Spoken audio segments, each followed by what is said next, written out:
మాకు సెలవులు ఇచ్చి మమ్మల్ని సాగనంపమ్మ.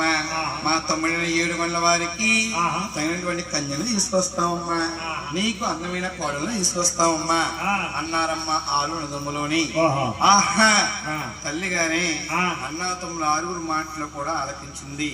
ఆలకించి అవల సంతోషములో ఆనందం అలైపోయి 6 పుట్లేమో 3 పుట్లేమో కన్న కొమ్మలకి దూపదీప నైవేద్యాలు చెల్లించుకుంటూ కన్న కొమ్మల్ని దీవించి సాగనంపింది తల్లి గారు. తల్లి సెలవు తీసుకుని 9 7 గంటల వారికి కన్య కోసము ఎలాగెళ్తా ఉన్నారా? వారు నేపాలు పాపాలు అది ఢిల్లీ పంచాలి, వారు పాండిచ్చేరి పట్నం వెళ్ళారు.